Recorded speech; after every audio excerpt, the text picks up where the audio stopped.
మాట్లాడినందుకు అరెస్టు చేశారా, జైల్లో పెట్టారా, ఇన్వెస్టిగేషన్ చేశారా? ఇవన్నీ ఎందుకు అడుగుతున్నాను? ఇంకా ఇలాంటి కొన్ని వందల వేలు జరగకముందు మణిపూర్లో, ఉత్తరప్రదేశ్లో, నాగాలాండ్లో, మిజోరాంలో, అస్సాంలో, కేరళలో, తమిళనాడులో, ఆంధ్ర తెలంగాణలో, యూపీలో, అన్ని రాష్ట్రాల్లో ఇప్పుడు హత్యలు జరుగుతున్నాయి. దైవజనుల మీద హత్యలు, ముస్లిం లీడర్స్ మీద హత్యలు. ఇవి బ్యాడ్ నేమ్ ఎవరికి తీసుకొస్తుంది?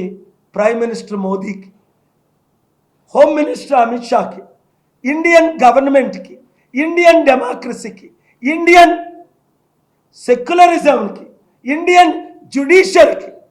ఆర్టికల్ 19 నాకు ఇచ్చిన హక్కు, ఆర్టికల్ 1421 ఈ ప్రశ్నలు రైజ్ చేయడానికి.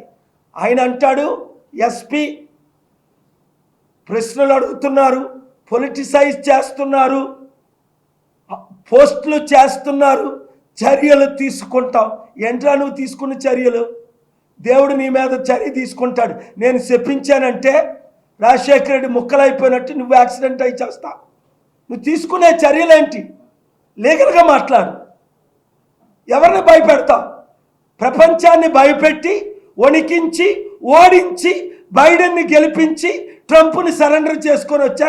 ఇప్పుడు ట్రంప్తో మాట్లాడుతున్నాం, జాన్ థూన్తో మాట్లాడుతున్నాం, జాన్సన్తో మాట్లాడుతున్నాం.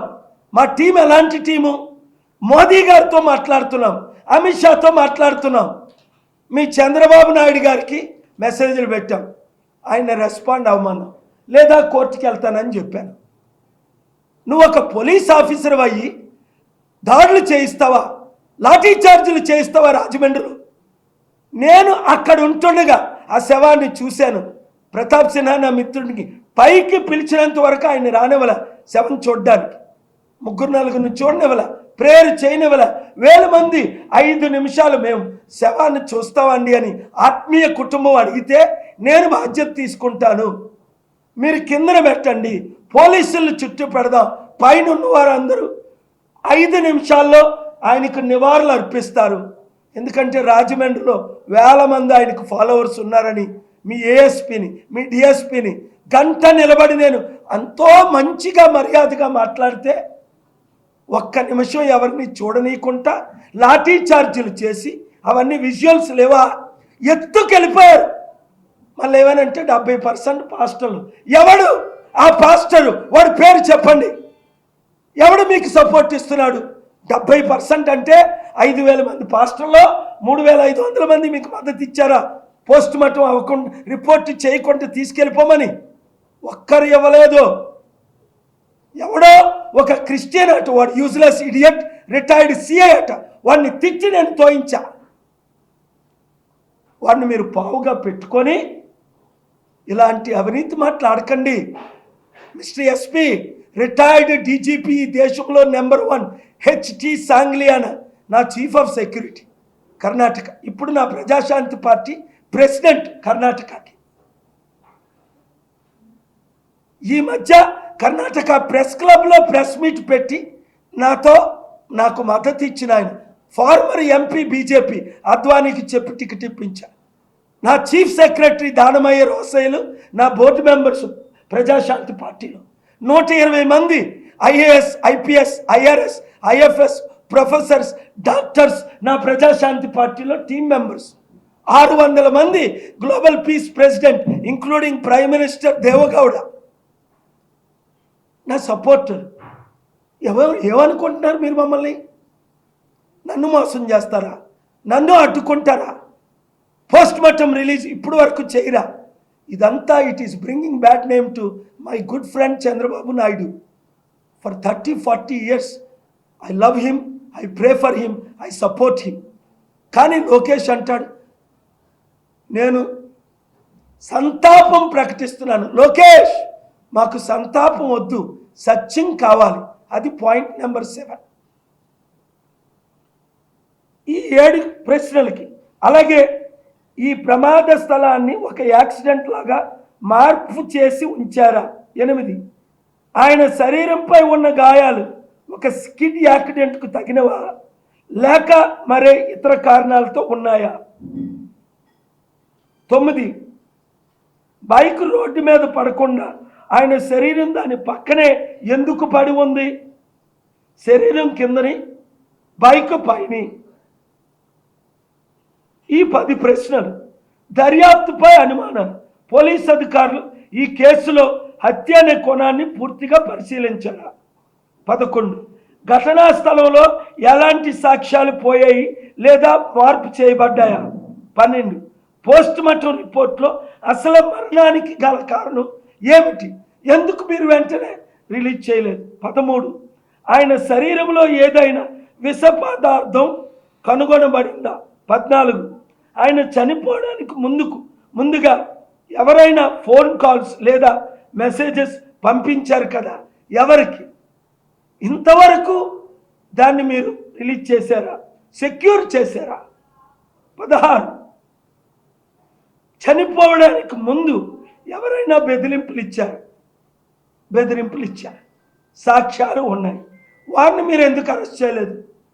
వారిని మీరు ప్రశ్నించారా?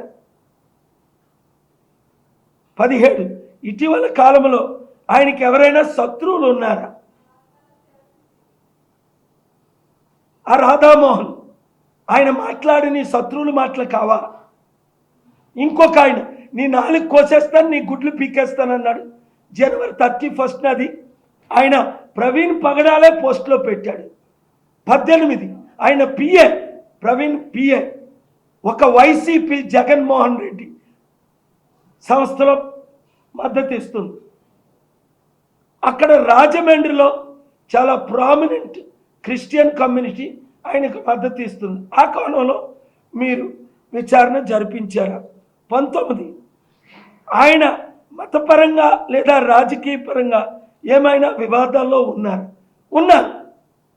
మీకు తెలియకపోతే నేనే చెప్తా. రాజకీయాల్లో వివాదంలో లేరు. క్రిస్టియన్ ఛానల్స్లో ఆయన చేసిన డిబేట్లు, ఆయన ఎవరో నాకు తెలియదు. 3 రోజుల క్రిందట ఆయన పేరు నేను లైఫ్లో వెళ్ళా. అందుకే నేను పబ్లిక్ ఇంట్రెస్ట్ లిటిగేషన్ క్రిస్టియన్స్ తరపుని, పబ్లిక్ తరపుని, పీస్ లవింగ్ హిందూస్ తరపుని నేను ఫైల్ చేస్తున్నాను. సిబిఐ ఎంక్వైరీ డిమాండ్ చేస్తున్నాను. ఎందుకంటే ఆయన చేసిన డిబేట్లు అనేక ప్రశ్నలు ఆయన ఎత్తారు హిందూ దైవాల మీద. నేను అలా డిబేట్ చేయను. నేను రాముణ్ణి కానీ కృష్ణుణ్ణి కానీ తిరుపతి వెంకటేశ్వర స్వామి మీద ఒట్టు పెట్టి ప్రత్యేక హోదా ఇస్తానన్నారు చంద్రబాబు నాయుడు, నరేంద్ర మోదీ. తెస్తానన్నారు వీళ్ళు, ఇస్తానన్నారు వాళ్ళు. ఇవ్వలేదు అని దైవ సాక్ష్యంగా నేను ప్రశ్నించేనే తప్ప ఎప్పుడు ఇతర దేవతల్ని దూషించొద్దని బైబిల్లో ఉంది. అది క్రైస్తవ పాస్టర్లందరికీ ఇప్పుడు మీడియా ద్వారా చెప్తున్నాను. రాముడు కరోనా పీరియడ్ అనుభవేసరికి కత్తి మహేష్ని అంజనీ కుమార్ యాదవ్ గారు మాట్లాడగానే నేను అరెస్ట్ చేయండి అన్నాను. పోలీసులు అరెస్ట్ చేశాను. నేను అరెస్ట్ చేయించా. నేను మీడియాలో ఖండించా. కత్తి మహేష్ నన్ను క్షమాపణ అడగడానికి వస్తే నువ్వు బాహ్యంగా క్షమాపణ చెప్పని అద్దంకి దయాకరు, ఆయన ఇంకొకరు ఎవరు మాదిగ లీడరు మందకృష్ణ మాదిగి, అశోక హోటల్ నా ప్రెసిడెన్షియల్ స్వీట్కి వస్తే వాళ్ళతో నేను వారు ఉంటుండే అద్దంకి దయాకర్ బ్రతుకున్నాడు, మందకృష్ణ మాదిగ బ్రతుకున్నాడు. ఖండించాడు. ఎవరిని? కత్తి మహేష్. హిందువుల మధ్య నువ్వు ఎందుకు చిచ్చు పెడుతున్నావు? హిందూ దైవాల్ని దేవతల్ని ఎందుకు దూషిస్తున్నావు? దేవుడు నిన్ను శపిస్తాడు అన్న నేను కేఏ పాల్ గారిని ఒక్క హిందువేనా ప్రశ్నిస్తారా? ప్రశ్నించరు. ఎందుకు? జగద్గురు హిందువులకు, 100 కోట్ల హైందవులకు జగద్గురు. అక్కడ ఫోటో చూడండి. ఇదే ఆఫీస్కి, ఇదే చారిటీ సిటీకి 70 సంవత్సరాలు జగద్గురు 2022లోనే చనిపోయారు. నా ఆశీస్సులకు నాకు మద్దతు ఇవ్వడానికి 4 పీఠాల్లో 2 పీఠాల అధిపతి. లైవ్లు ఇస్తున్న వాళ్ళందరూ దేవుడు దీవించుగాక. ఎడిట్ చేయకుండా ఇవన్నీ లైవ్లు పెట్టండి ప్రతి ఛానల్. ఎందుకు? ఈ రాష్ట్రాలు బాగుపడాలంటే ప్రవీణ్ పగడాల లాంటి మరొక హత్య జరగకూడదు. పవన్ కళ్యాణ్ స్పీచ్ మరొకసారి రెచ్చగొట్టినట్టు ఉండకూడదు. హిందూ ముస్లిం క్రిస్టియన్స్ మధ్య శాంతి. 54 ముస్లిం కంట్రీస్ ప్రెసిడెంట్లు నన్ను పూజిస్తారు. ఎందుకు? అప్పుడు ఖురాన్ బర్నింగ్ని ఆపాను, అమెరికాతో యుద్ధం చేశాను, ఇరాక్, ఇరాన్, సిరియా, లిబియా, పాలస్టీన్ కొరకు అమెరికాతో, క్రైస్తవ ప్రెసిడెంట్లతో బుక్ రాశాను, అల్ఖైడా విన్నింగ్ అమెరికా లూజింగ్ అని 300 పేజెస్. ముస్లింలకు అండగా నిలబడ్డాను, హిందువులకు అండగా నిలబడ్డాను. లడ్డు వివాదంలో సుప్రీంకోర్టుకి వెళ్ళాను. తిరుపతిని ఒక టెరిటరీ చేసియండి లేదా ఒక స్టేట్ చేసియండి, హిందూ ప్రీస్టులకి ఆ 1000 కోట్లు ఇచ్చేసేయండి, వాళ్ళు ఏమైనా చేసుకొని. పాస్టర్లకు చర్చిల మీద అధికారం ఇచ్చినట్టు, మహమ్మదీలకు మాస్కుల మీద అధికారం ఇచ్చినట్టు, హిందువులకు అన్ని టెంపుల్స్కి అధికారం ఇవ్వండి, రాజకీయ నాయకుల్ని దూరం పెట్టండి, లక్షల కోట్లు హిందూ తిరుపతి ఆస్తుల్ని కాపాడండి, క్రైస్తవ చర్చి ఆస్తుల్ని కాపాడండి.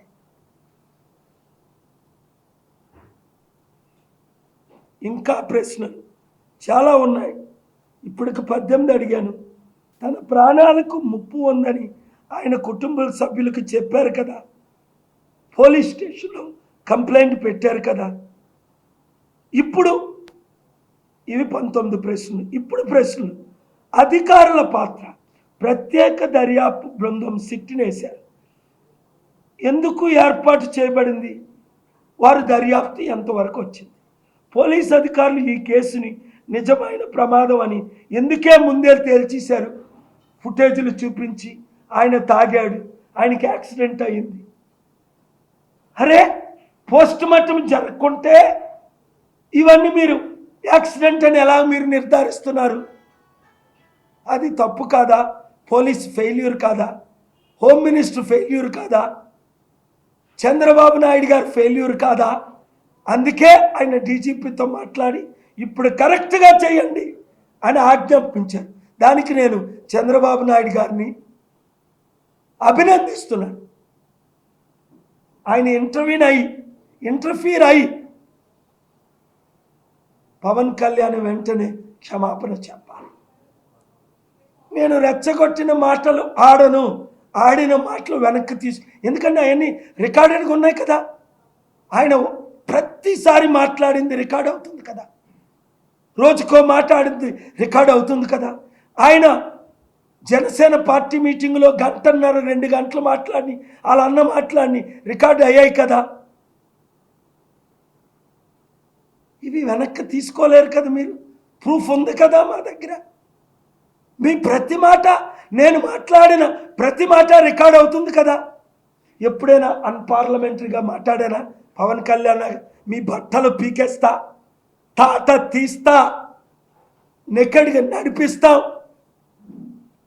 చంపేస్తాం, అవసరమైతే చనిపోతాను, ఇవి రెచ్చగొట్టిన మాటలు కావా? ఇవి అన్పార్లమెంటరీ మాటలు కావా? నేను ఎప్పుడైనా అలా మాట్లాడానా? తాట తీస్తా అని ప్రజలు అంటున్నారంట.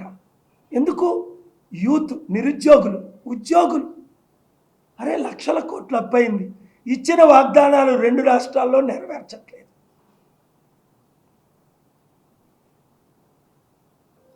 అందుకే లాస్ట్ క్వశ్చన్, మంచి చర్యలు తీసుకోమని చంద్రబాబు నాయుడు గారిని, అలాగే 48 గంటల్లో పోస్ట్ మార్టం రిజల్ట్స్ ప్రకటించకపోతే నా ప్రణాళిక నేను చెప్తాను. Legal, national, international, CBI, political leaders including prime minister, home minister. 2 రోజుల క్రిందట పెద్దవారిని నేను ఢిల్లీలో కలిశాను. ఈ విషయం చర్చించాం. 3 పెద్ద లీడర్లో ఒకరిని కలిసాం, ఒకరితో మాట్లాడాం. నేనే ఆ బెట్టింగ్ యాప్ విషయం మీకు తెలుసు. 50 కోట్ల యూత్కి అన్యాయం జరుగుతుంది. దాని ద్వారా కోట్ల రూపాయల సంపాదన ఈ cine actors, producers, Sachin Tendulkar క్రికెటర్స్కి 7,000 14,000 కోట్ల ఆదాయం దేశానికి. కానీ లక్షల కోట్ల నష్టం ప్రాణాలకి, రాష్ట్రాలకి. నేనున్నాను కదా. 7569441275కు గ్రూపులు పెట్టండి. ఒక్కొక్కరు 100 మందికి చెప్పండి. మార్పు రావాలి. ఆ మార్పు మనమే తేవాలి. అతి త్వరలో చాలా విషయాలు మీకు ఇన్ఫార్మ్ చేస్తాను. మీడియా మిత్రులు షార్ట్ నోటీస్లో వచ్చినందుకు thank you very much. God bless you. Media owners.